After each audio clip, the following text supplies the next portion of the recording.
So this video is on a Stewart water pump.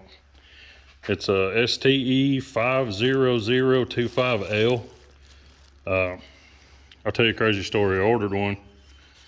Somehow I got out of the factory without this hose nipple welded on here. There was nothing here. It was just an end of a casting, but that got made up for me. This is a cartridge style pump, so when your pump goes out, you buy this cartridge, and I think it's 175 bucks or something. But this water pump varies anywhere from $600 to $1,000. It depends on who has it in stock and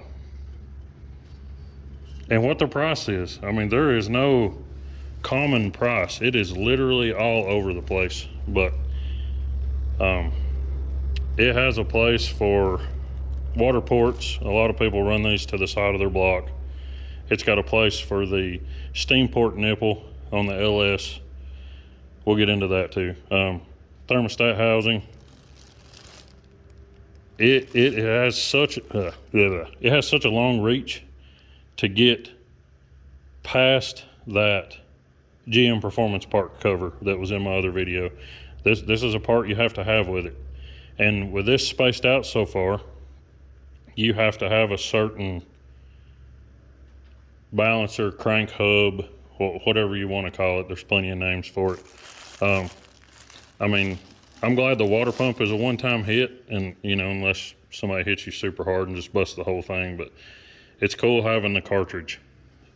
It's Holley went to that on a lot of their LS style stuff. So I guess Stewart did it, or Stewart did it first, or whatever. But it's a cool pump. It's a half to half. They make it in a long version like this, and they make it in a short version. I'll post the short version link up too. I think you use the short version on the All-Star front cover.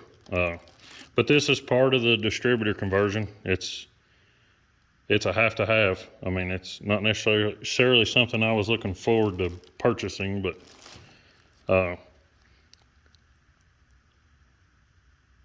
I mean, I would have settled for a cheap pump because I've ran cheap pumps on my crate motor and I've not had any problems. But this is what it is. If you want to swap over to an LS with a distributor, you got to buy it. I mean, the price is what it is. So yeah, I mean, it's good quality. The casting looks good. All the holes that are tapped look good. Their machining areas look good. So, I mean, it's a quality piece. I just wasn't excited about paying that amount of money for a water pump. So, thank y'all for checking this out.